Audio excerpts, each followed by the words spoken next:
I absolutely think it's bonkers that someone can come up with something that offended them 14 years ago and have a complaint about it today. The mainstream media hysteria over Gregg Wallace went up again today. The same MSM that you'll remember covered up for Jimmy Savile, covered up for Hugh Edwards at the BBC, refused to cover the true scandal of the grooming gangs, has decided this week that the Masterchef presenter making some bawdy and gross jokes over a decade ago is the most important story in the country. And Sly News continued with their hysteria all day long. Hi everybody, very good morning to you. It's 9 o'clock. Coming up on The Breakfast Show for you here on Sky News Tuesday morning, the actor and writer Stephen Fry tells us men who work in TV need to change. Well, there's growing pressure on the BBC to take MasterChef off air while it investigates the conduct of its presenter, Gregg Wallace. Stephen Fry called it a collision of generations and attitudes. And that complete obsession eventually forced the BBC into a U-turn over the past few hours, which will now deprive viewers of the show they love this Christmas. Well, let's get more now on the breaking news this hour. 2 MasterChef celebrity Christmas specials have been pulled from the BBC schedule in the wake of allegations about the behaviour of the programme's presenter, Gregg Wallace. Let's bring in our correspondent, Amelia Harper. So, Amelia, the programme that's currently running will continue, but not the Christmas specials. Yeah, that's right. I think there'd been mounting pressure on the BBC perhaps to do something. But without a hint of irony, Kay Burley, who, if you were watching yesterday, you will have seen seemed to take Wallace's description of his accusers as middle-class woman of a certain age. She took that personally. She, without a hint of irony, made a joke about his sex life during an interview, lambasting him for making jokes about his sex life. Watch.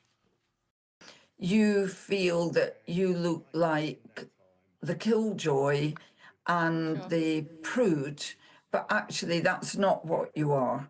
No, but that can be how it feels. Absolutely. I'd be very happy for him to come and talk to me on the programme if he would like to at any stage over the next few days or weeks, whether he wants to talk about his sex life or not. Can't imagine that that would take very long. As a former head of a news organisation, how should this have been? Okay for her. Is it? It's okay for her to make a joke about Gregg Wallace's lack of performance in the bedroom. That's totally fine. Once again, the media class remain completely out of touch with how ordinary Brits feel about the story, as this caller to LBC proved with Vanessa Fouts. An absolute hero, absolute fantastic role model to men everywhere across the United Kingdom. The contempt of men in society is just absolutely, it's turning off people. And Gregg Wallace, what an absolute strong male role model to come out and say something and face down these allegations about making inappropriate jokes over 20 years. At the end of the day, like, Gregg Wallace is an entertainer on mainstream TV. And when you're entertaining at top level, you have to be interesting and come up with jokes. Men across the UK are fed up of this, and Gregg Wallace is actually going to become, this is a turning point for men in this society. In what He's way? actually going to become a massive social icon. As an alpha male, you know. But why, excuse me, hello, hang on a second, but why is it alpha to embarrass women or humiliate women or make hang on a minute, or make sexually explicit comments about what you just did sexually to your young wife, to a woman who you don't know but are working with? I'm actually for equality, and if you look at equality and how men and women are measured, he's saying plenty of women in society make innuendo jokes and aren't held to account in this way. All he's done is make jokes like Kay Burley did. Make an innuendo joke about Gregg Wallace's sex life. No one seemed to care. A couple of sane voices on this. Nick Dixon posted on X, Gregg committed the ultimate crime, doing banter whilst being a white working class male. Calvin McKenzie added, in a Times profile, Gregg Wallace tells how in the old days when selling cucumbers in Covent Garden, he would shout, "All white love. It's not like your old man's. It won't get bigger the more you touch it." Oh, goodness, shoot me for laughing at that. Cancel me for laughing at that. Calvin said the BBC wanted a greengrocer for 20 years. They loved the greengrocer. Now they despise him. Grow up. and Katie Hopkins as ever took a bold stand that wouldn't be allowed in the MSM. What's being done to Gregg Wallace is a load of old shite. I absolutely think it's bonkers that someone can come up with something that offended them 14 years ago and have a complaint about it today. I'm not saying I don't believe someone. I'm not saying those things didn't happen. I'm not saying they don't feel what they feel. I'm just saying after 14 years, sod off with it. Honestly, if it was just a joke or if it was just words, sod off. Really, sod off. If you're in the media, sod off. I mean, definitely if you're on your, like you're a little sweet person at home on your own and you're on your sofa and someone walked into your house and started kind of getting their penis out and making a joke about it, like, oh, look at my cock. Right, okay, fine, that's not okay. But if you're in the media and you work in TV or radio or newspaper or any of the grubby and gruesome industries that I've known so well for 10 years plus, expect frickin' things to be a bit wild sometimes. Expect a guy to make a joke about his knob. I long for the days that people used to make jokes about their knobs. I love the fact that when people see me, they can be shocked by how rude or naughty I am. Suzanne Evans, there has been no sense of perspective about this story in the MSM. And there has also been no sense of due process. I think that's right. And I think that's what I find frustrating. I completely disagree with that bloke who was talking to Vanessa Feltz.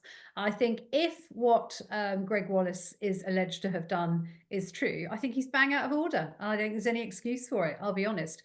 But the way in which this has been hyped out is absolutely insane. So I was watching the BBC News last night, and there it was, the lead story. And I just went, what the heck? Why is this the lead story? And it's still leading the headlines today. You know, when we've got the French government on the brinks of collapse, I'd have thought that would have been a bigger story. We've got South Korea declaring martial law. I'd have thought that is a bigger story. And yet everybody's talking about Gregg Wallace. It's absolute lunacy. The other thing, notwithstanding the fact that, as I said, if what he's said to have done, he's bang out of order, is the way in which this is basically a kangaroo court trial by media. He's been basically charged, tried, found guilty and chucked on the trash heap without having actually been charged by anything by the police. And, you know, the BBC hasn't even finished its internal inquiry yet. Well, there's no suggestion of anything illegal. I mean, at max, Suzanne, surely this would be an HR investigation and,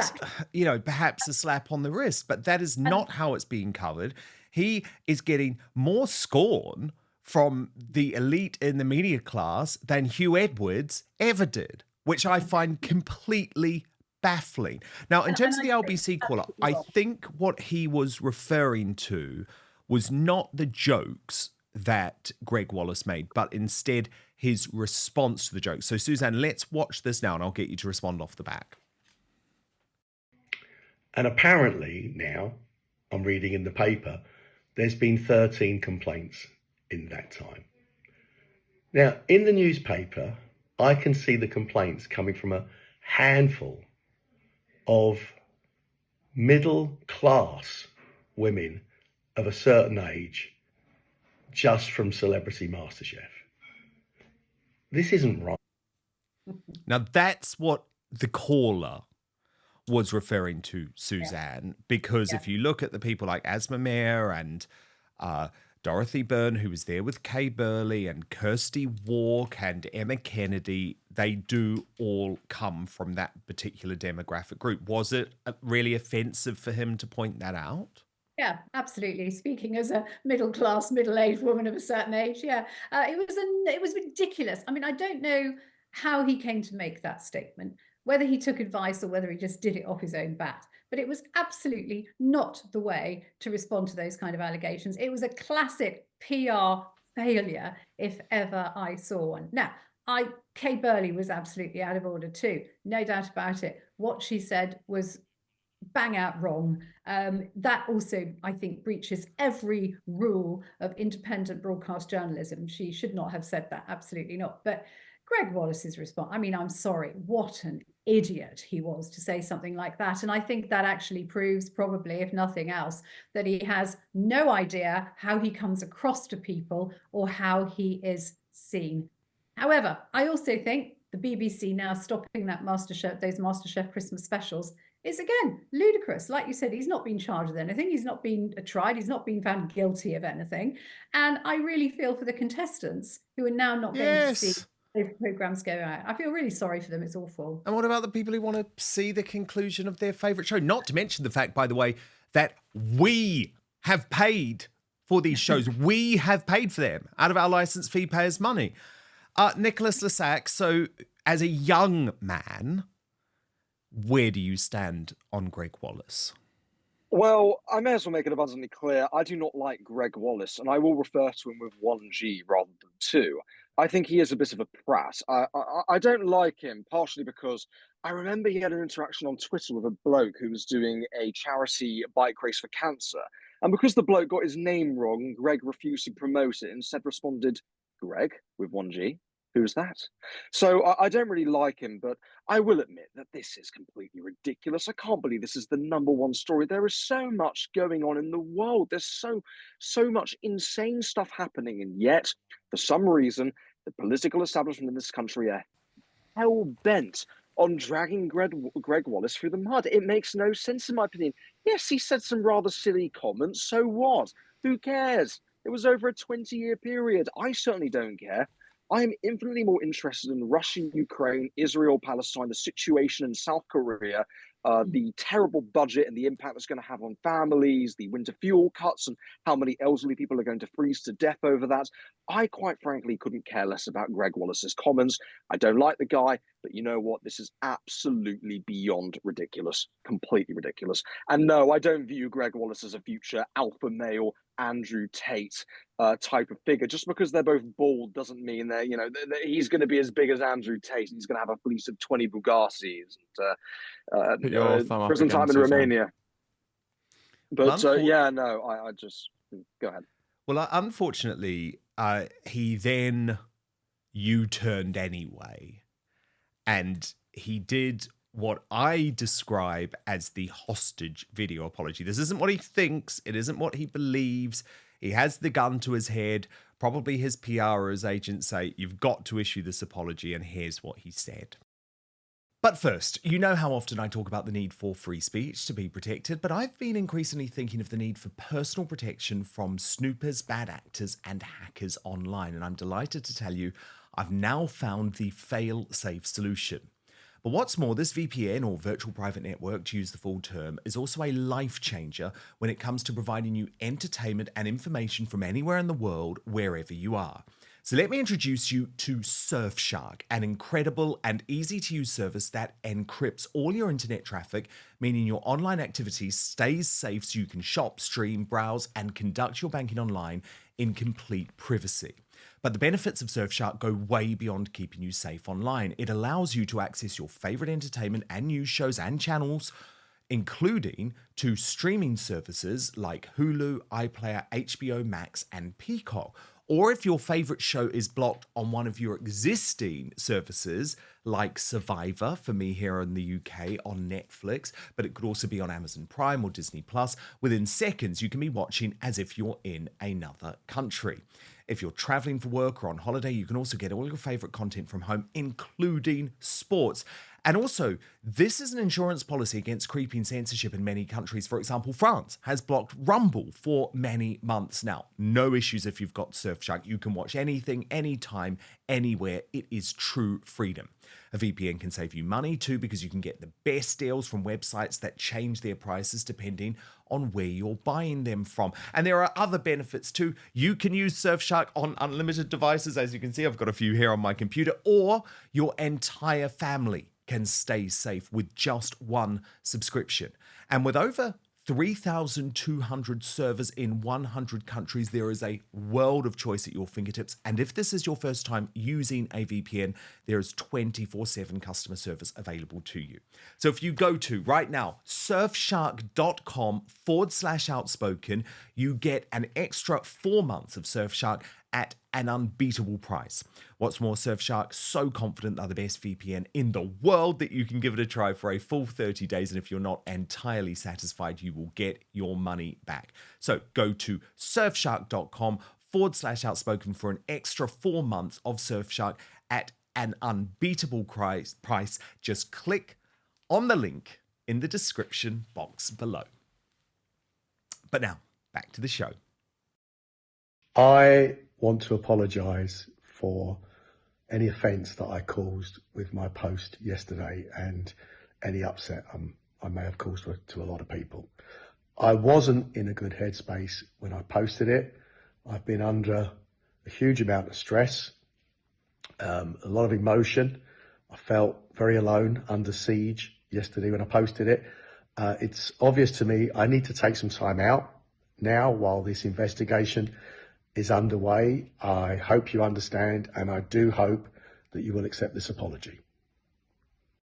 Now, Suzanne, you may disagree with me on this, but I actually really understand where Gregg Wallace was coming from over this, because I went through, I'm not putting it on the same level, but I went through the same sort of hysteria regarding my exit from GB News when Lawrence Fox made the comments that he did on my show, and it was blown out of all proportion. And when you are being hunted by the mainstream media like that, like Gregg Wallace, I had all the TV crews outside my house, you feel completely under siege and you feel a bit like your life is over. So I don't blame him for saying that. And no one gives a damn about Gregg Wallace right now. No one gives a damn about his mental health or about how he's coping.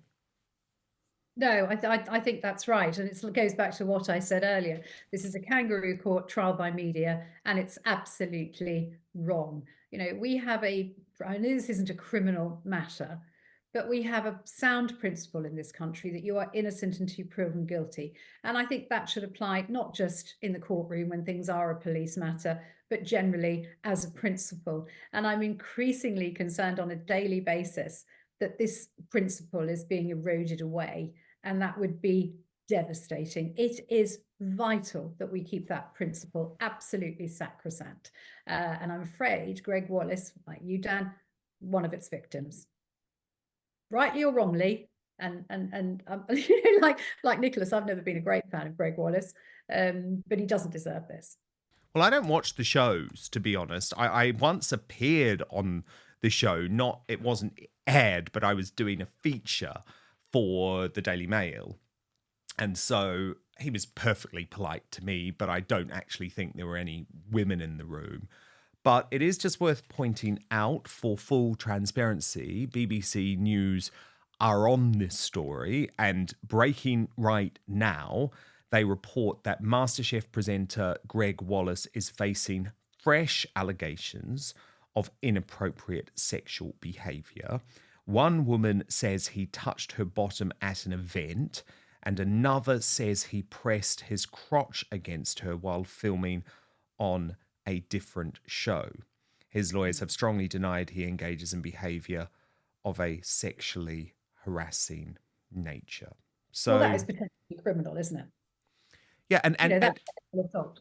Well, yeah, and to me, when it comes to these sorts of stories, I just think, why not go to the police? Well, I think there are lots of reasons why women do that. Probably too many reasons for us to go into now, but I think particularly, and I've been in this position myself, working at the BBC formerly, with an older man, a very well-known presenter, used to behave very sexually inappropriately with myself and various other young female stars. And when you're very young and you're starting out in your career, you know damn well that if I or any of the other girls had gone to the managers, it would have been us that had been sacked, not him. So I think there are lots of reasons why women wait a long time before making these allegations, and I don't blame them for that, frankly. So you're not with Katie Hopkins. You're not with Katie Hopkins, No. who says, if you did this 20 years ago, it's too late. There should be some sort of statute of limitations. Absolutely not. I mean, it depends on the crime in terms of statute of limitations, obviously. But no, my point is, I wouldn't ever. I'm not going to name that man. He's dead now, anyway. I've moved on. It didn't particularly bother me. We just thought he was a dirty old man, and we all laughed at him anyway. To be honest, I think comes a point when you can sometimes take these things too seriously. In our case, it wasn't serious sexual assault, as has just been alleged about Gregg Wallace. Yeah, it's just, look, there's you're right. There's criminality which needs to go through a proper process, needs to be investigated. There's also something called offence archaeology, and that's what I have a big issue with, because it's something driven by the woke mob. Now, let me tell you, in the newsrooms that I used to work in 20 years ago, that behaviour now, which I witnessed from older people in the newsroom, would be considered completely unacceptable. Back then, it was viewed as banter. So would I try and get one of my bosses cancelled, my former bosses cancelled 20 years later from what was considered banter in the newsroom now? No, I wouldn't. And that's what I have an issue about with these stories. Yeah, I agree. There is a line, there's criminal sexual assault, very different from banter, inappropriate banter. Yeah. And I've seen lots of inappropriate banter in my time, and you either say that's inappropriate or you just roll your eyes and move. I just worry about the world that Nicholas enters into, though, Suzanne, if I'm completely honest. I genuinely do, because so for a young guy like Nicholas, right? And look, you're a very respectful guy and you have, strong conservative principles. However, it's pretty difficult now as a young lad. You can't, if I was a young lad, I would not make a joke in a workplace. I would not go and sleep with a woman without a consent form. That is unfortunately the type of culture we're entering into, and I think it's quite terrifying. It really is. It really is absolutely terrifying. In fact, my mum keeps telling me whenever I do stuff with women, I always have to get like a video of them saying, I consent, I consent, I consent. And that's because she's genuinely very afraid, because a lot of young men these days, whether they've done anything or not, are accused constantly of sexual assault. And in the aftermath of Me Too, in which we saw some people who genuinely didn't do anything wrong, and who were just accused out of spite. This can ruin lives. People have taken their own lives over this. And so, well, I saw it with the Oxford University student the other day, who was facing an allegation.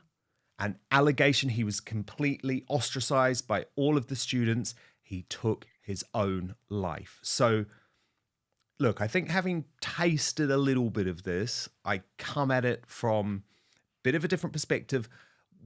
We live in a world now, post-Me Too, of MSM witch hunts. Now, there's a lot I don't trust the MSM on. So I'm not just going to automatically trust them when it comes to Gregg Wallace. Let's go through the process and let's allow the process to play out.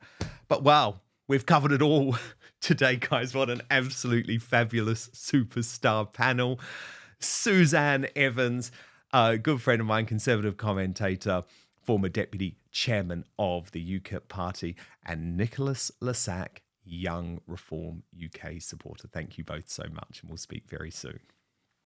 Thank you so much for watching Dan Wootton Outspoken. Please click on my face just to the bottom left to subscribe to this brand new independent news source and turn on the notification bell so you'll be alerted to our brand new live shows, uncancelled interviews, and special royal episodes. Outspoken is also now available as a podcast, so you can listen to the show every weekday on the go, wherever you are.